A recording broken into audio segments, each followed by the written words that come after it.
All right, guys. Well, we just offloaded the new horse, and this is going to be Hades' buddy. He's a 5-year-old Dutch harness gelding. He's pretty green. He's been under harness. I think he's been rode 3 times, but he has a really nice, sweet temperament. And I stalled Hades, and then left the top door open just so they can kind of meet up with each other and smell each other. In the beginning, Hades was really excited. I just couldn't video it because I was too busy trying to make sure nothing bad happened. Yeah, Hades was really excited. He really wanted to get out of his stall. He was really shoving on it, but he seems to have settled down a little bit now. Okay, so on Hades' breeder's advice, in order to kind of see how they would get along, I basically stuck the hay net out. And I want to see if these guys can eat together without getting nasty with each other. So I guess that'll be a big part of them learning to get along. So I just put it out there. They seem to be into it.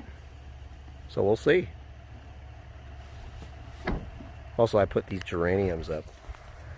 I'm not sure if those are good or bad. I'm checking on that right now. Online it says it's not bad, but I've asked a few friends of mine, and they'll let me know. Okay, guys, so it's been about 8 hours. We got Champ, my gelding here, and then we also have Hades in his stall, and I've kept them like this. They've been eating together on the hay net, which is, I hear, is a very good sign. They've been able to share. You know, they seem to be a little nip there, but you know, there's going to be some of that, I guess, going back and forth. So what I'm going to do now is I am going to take them both and turn them out in the big paddock. So I'm gonna put a lead on Champ, and I'm gonna get him out there. And again, I'm gonna work on, you know, our leading. He leads a lot better than Hades does. Okay, so Buddy Boy's off and prancing in the paddock. Champ, attaboy. So he's off in the paddock. You know, I just worked on leading him in. Like, he was crowding me a little bit. I mean, obviously it's his first time here, so he's a little worked up. But yeah, so I just put him out in the paddock, and now we'll see. We'll let him settle in, and I'm going to bring Hades. I don't know if you guys can hear him. He's screaming in the background. Hades did not like Champ leaving. Alright, so you can see we found the first weakness there. He's been pushing so hard on the door. He almost, I guess it's just nails that they have there holding the latch piece in, and it's almost coming off.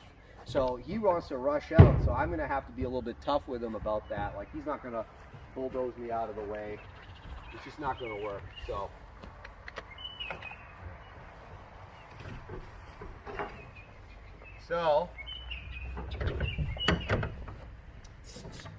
I basically want to open this without him running out. He's pawing, he's being all crazy. Good. And I want him to calm down and wait. Good. Good.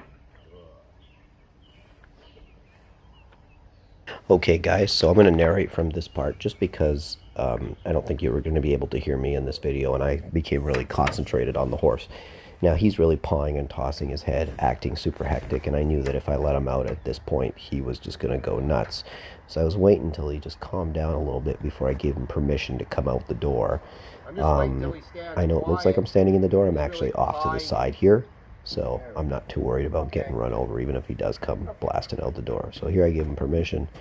He comes out, starts trotting, and it basically went downhill from here. He really started running the fence, you know, hitting the fence with his hooves, getting crazy.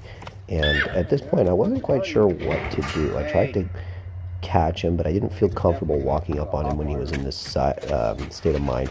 I felt like, you know, it's a good chance I'd get kicked or run over, and that's not something that obviously I want to happen in the first couple days with this young guy. So I just kind of like tried to get his attention, keep him calm, but really not much was working. He would just get going, especially when he would hear the other horse whinny, you know. it was just, I just raised my hand here because I wanted to kind of catch his attention, but he just didn't have eyes for me or ears for me. So, again, I'm just here. I'm trying to reach him. I'm trying to connect with him, but we're not really, getting anywhere. He's allowing me to approach, but obviously his mind is completely with his buddy. So, this carries on actually for a lot longer than what you see in the video while I was trying to think about it. Sometimes I would whirl the rope just to get his attention on me so that he wouldn't run me over by accident. But then finally I decided to drive him off the fence. So I went and got this dressage whip, or the lunge whip, sorry, and I just flicked it in the air and made a loud noise with it, whacked it on the fence, and I decided to drive him off the fence. That's the closest to the other horse, which is obviously this fence, though. The other horse is in the paddock about, maybe 200 feet away. So this is the fence he wanted to be on. So I said, hey, let me get him off this fence before he either breaks it or breaks himself trying to break it. So the whip I didn't like. I felt like he couldn't really see the whip. So I went to the rope, and I felt like he could see the rope a little bit better. This was a situation where I thought, hey, maybe a bag on a string or something, or on a whip would have been better. But so there I used the rope because I felt like he could see it better. And then I gave him a lack of pressure. There I turned the pressure up on him because he went to the fence. And again, I'm trying to drive him off the fence. And I figure maybe if he spends some time at the other end of the pen, he'll calm down to the point where, I can reach him and halter him, and then maybe take him out to his buddy. Because at this point I had thought to myself, once he's calm, I'm going to get him out there, he's going to go to his buddy, and everything will be okay. So my goal right now is just keep him off the fence, let him get calm, and then we're going to get this halter on him. So there I walk up on him and I see a tick on his neck, like crawling, and I don't know where it came from. You can see there, I'm trying to grab it off, and then he screams because he hears the other horse, and here we're at it again. He got back on the fence. How did he so get now a tick I'm on trying him? to drive him off the fence again. And again, I don't want him to panic, but I want to use pressure to get him off the fence. So there he is. He whenever he calms down, I'm praising him. I'm telling him he's good. I'm trying to walk up on him and rub him a little bit and just get him to start using his brain a little bit, because he's just freaking out. And this really surprised me, Again, I'm new to horses, right? But he has only been with that horse for maybe 7-8 hours before I did this. Finally went in the shelter, and I'm able to walk up on him, and here he accepts the halter. And so we get the halter on him, but I know if I lead him out the gate, it's going to be a shit show with him, pulling on the halter. And I didn't feel safe leading him out of this pen and trying to get him into the other paddock. I didn't feel like that was going to be productive. At this point, too, I noticed he was super hot, super sweaty, and I just didn't want to put him in the paddock with the other horse in that condition. After talking to some people that know better, I realized that now probably would have been okay to put him in the paddock, but still leading him I know is going to be a bit of a adventure. So here I say to myself, it's time to get some respect on the lead. I cannot have him in this mind state being led. I need some respect. So what I'm doing is I'm just trying to get him to back, to pressure on his halter, which he's doing, but then he would always come forward without permission, and you can see his ears up and forward, and his brain is on that other horse, and the other horse is running back and forth in that pasture. You can't really see him, but you can hear the thudding of his hooves, and then every so often the horse would call too. So he could hear that, and it was just amping him up. So basically I just wanted him to stand and not come forward, and every time he would step forward or start screaming at the other horse, I'd back him. And as you can see, I was going to say, if you put them out together, how are you going to catch them? Like, he would get really amped, especially when he would hear the other horse. And I'd have to kind of up the pressure to get him from surging forward and trying to basically run past me. So there he turns his hind end towards me. And he does that when he gets frustrated when I'm leading him and demanding some respect on the lead. So there again, I see that hind end turning towards me, so I pull his head around, and now I get the rope out so I can hose him down? Make some pressure on the hind end too if he tries to turn it towards me, while I control his head.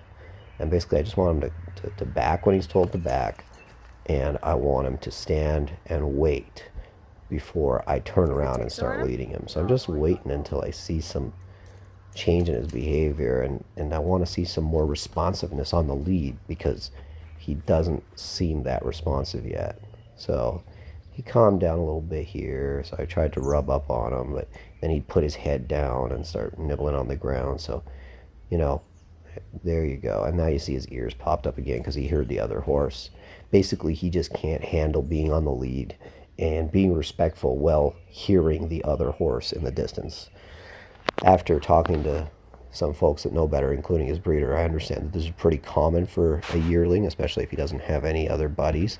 But, you know, at the same time, we just can't have it. So here I'm actually starting to lead him, and I'm trying to basically keep him back because he wants to just kind of run up on me. And it's not about me, obviously. He just wants to get past me to the other horse. But, you know, obviously it's not safe for me, and it's not healthy for him. I want him to be respectful and to you know, back when he's told to back and not be resistant. So there you can see, like, I would up the pressure a little bit, and then he would finally back because he would ignore it. And when I stop, he's not paying any attention to me, so he's missing every time I stop, and then there you go. And he's still not thinking about me, but he's giving me something there. So, and there, now this was a mistake on my part. I saw that hind end turn. Well, I didn't see the hind end turn. How are you going to fix that thing? I probably should have pulled his head around just to keep him straight and not let him turn his hind end towards me. Maybe you should just do that. You know, basically eyes and ears on anything but me. So I'm turning the pressure up on him. Just kind of like what I would do with a dog that's being really disrespectful and distracted on the leash. And then, you know, I probably shouldn't have rewarded him there, just because looking at his body language, I think it's just too amped, and preventatives for you know, I can see like he's really just not paying attention. He's not interested in me at all. So I probably should have just, you know, rewarded him by taking the pressure off of him. There, he turned his hind end, but luckily I caught it, and you know, put some pressure on the hind end with the rope. Maybe that was a little bit of a better moment. Still, you can see his ears really forward, and you know, to my mind, this horse is he needs to do a lot of work. A lot of groundwork with his buddy, maybe in the distance, so that he can learn, you know, how to behave. You know, just because he can't see his friend doesn't mean that we can act like this. I don't think it's good for anybody. Guys, well, that was an absolute disaster.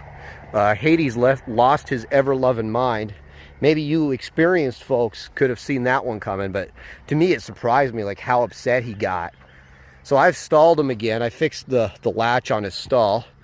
And Jake's been out here. Oh boy, buddy, you've been running. Jake, that's his old name. I call him Champ because I don't like Jake. So Champ looks like he's a little wet. So at least the sun has set, so I'm not worried about them overheating. But I'm gonna go collect Champ. I'm gonna bring him back. And you know what? I'm just gonna put Hades out in the yard back there, and I'm just gonna let them kind of love on each other, do whatever it is they got to do, because what we're doing now ain't working. All right, guys, I put these two together. Now Champ just tried to give Hades both barrels. Hades came at him pretty hard, so not just came at him with a lot of energy. So I can maybe see where it happened. But I think, you know, the way things went, I'm, number one, putting a hot wire on this fence ASAP. I can't have Hades breaking the damn fence down. I'm going to fix that stable and strengthen the latch there. And thank God it's nighttime. I don't have to worry too much about how hot these boys got. I'm definitely going to work a little bit now on their behavior. Getting a little more control of Hades. He just can't act like this. It's too much. It's just out of control how bad he got here. And I was a little bit worried about if he was going to hurt himself. Could just be the newbie. Maybe there's nothing wrong with how they're acting. But he was way too amped up. And he's a young guy, but we just can't have it.